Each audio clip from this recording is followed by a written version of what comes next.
Savior of the world. When it comes to the prophecies of Jesus, one of the most remarkable things is what takes place when you take those prophecies of Jesus and you work them out mathematically. Now, there has been a mathematician who's done that. Peter Stoner, famous mathematician, went in, looked at how many prophecies there were, 300 prophecies. And then as he broke down those prophecies, he said, let me just take 8 of them and figure out what's the likelihood of 8 of these prophecies being fulfilled in one person's life. So Professor Stoner gives us an illustration. It helps us to understand the nature of probability. So let's just say that 1 in every 10 men that you meet has a bald head. And 1 in every 100 men that you meet happen to have a missing finger. You want to find out how many men are there that I'm going to bump into that actually have a missing finger and a bald head. So what you do is you multiply the first 2 figures, and then you have your answer. 1 in every 1,000 men that you meet are going to actually have a missing finger and a bald head. Peter Stoner presented his class with a challenge. The class was to look at the Bible and try to find all the prophecies regarding the coming of Christ to see what was the probability that one man could come out of all the men that existed in the history of the world and yet fulfill exactly every single prophecy. One of the prophecies that Peter W. Stoner mentions is Zakharia 9:9, which reads, "Rejoice greatly, O daughter of Zion. Shout aloud, O daughter of Jerusalem. Behold, your king is coming to you. Righteous and having salvation is he, humble and mounted on a donkey, on a colt, the foal of a donkey." The question is how many people in Earth's history have been kings? And of those individuals, how many have ridden on a donkey into Jerusalem? Well, I don't know. Neither did the class. So they decided to assign an absurdly high number. They decided 1 out of every 100 men who ever lived rode into Jerusalem as a king on a donkey, of all things. I mean, 1 in 100. This is obviously absurdly high, but that's the point. Stoner effectively buffered his calculations and thus his conclusions against objections that he had biased his calculations to favor Jesus' identification as the Messiah. Another prophecy that Professor Stoner looked at was Micah chapter 5 and verse 2. In Micah 5 verse 2, there's an incredible prophecy that is given hundreds of years before the birth of Christ, pinpointing exactly the place where Jesus would be born. It states, "But you, Bethlehem Ephratah, though you are little among the thousands of Judah, yet out of you shall come forth to me the one to be ruler in Israel." What's amazing is the fact that there are 2 Bethlehems, 2 cities called Bethlehem in Israel. One in the northern portion of the kingdom, one in the south. This specifies which Bethlehem. This specifies Bethlehem Ephratah, which is Bethlehem in Judah. So the prophecy is very precise. But in addition to that, when you think about Mary and Joseph, Mary finds out that she's pregnant. She's in Nazareth. And yet suddenly this decree comes out. This census is being proclaimed by the Romans. And they're told that they have to go back to the birthplace of the husband. And so Joseph makes his way to Bethlehem in Ephratah. They have to take their family back to Bethlehem. Joseph has to be taxed according to Roman law.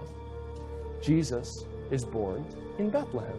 The prophecy fulfilled right to the very, very place where Micah, hundreds of years earlier, predicted it to happen was just remarkable when you think about all the circumstances involved. So Stoner and his students, they decided that they wanted to figure out, in the light of the world's population, how many people have actually been born in the city of Bethlehem. 1 out of every 280,000 people was a very conservative estimate that they made, that they found mathematically, of how many people have actually been born in Bethlehem. Now, another prophecy they looked at is found in the 53rd chapter of the book of Isaiah.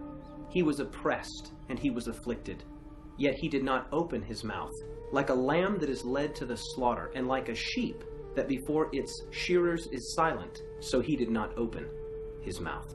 Stoner brings this out, that Jesus was a just man, condemned to die, and he said not a word, not one word in his defense. Now, how many have done that? Well, his class didn't know. Of course not. How could you know?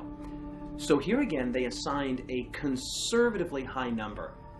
For the purposes of their calculations, they said, okay, how about 1 in every 1,000 men who ever lived were both wrongly accused of a crime and during their trial chose to speak no word in their defense.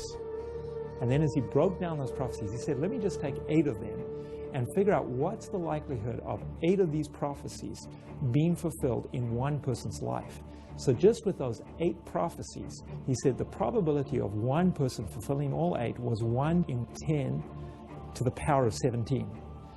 That's like taking silver dollars all over Texas.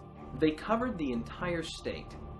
And on one of those coins, somewhere in the state, you have a particular coin marked with a black X. And you put it randomly, stir it up somehow, and randomly put it somewhere in the state of Texas, covered 2 feet deep with these silver dollars. And you send a blind man in. The probability that he will just wander the state of Texas, reach down on his first try, and come up with this marked silver dollar is the probability that one man could fulfill all 8 of these prophecies about Jesus. Now, not only that, but he went further and he said, all right, let me see if I take 48 of these. 48 out of the 300. Okay, what's the probability that one man in the history of the world could fulfill just 48 of these prophecies? And the number was a staggering 1 man out of 1 with 157 zeros after it. That number is so big, just to give you an idea, scientists have determined that there are only 1 with 80 zeros after it, atoms, in the entire universe. That's not just our planet or our solar system or our galaxy, but the entire universe only has 1 with 80 zeros after it.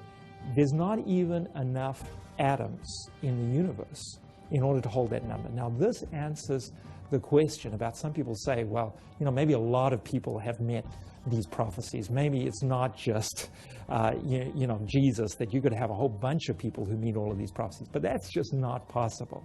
It's so mind-boggling. It's so impossible. And that's not even close to the probability of what it would be to fulfill 48, which is 1 with 157 zeros after it. Staggering. Staggering. That's only 48 prophecies. There are 300. What you've got in here is you've got something so remarkable that the whole universe can hold it. In fact, this is what Peter Stoner said. He said, any man who rejects Christ as the Son of God is rejecting a fact proved perhaps more absolutely than any other fact in the world.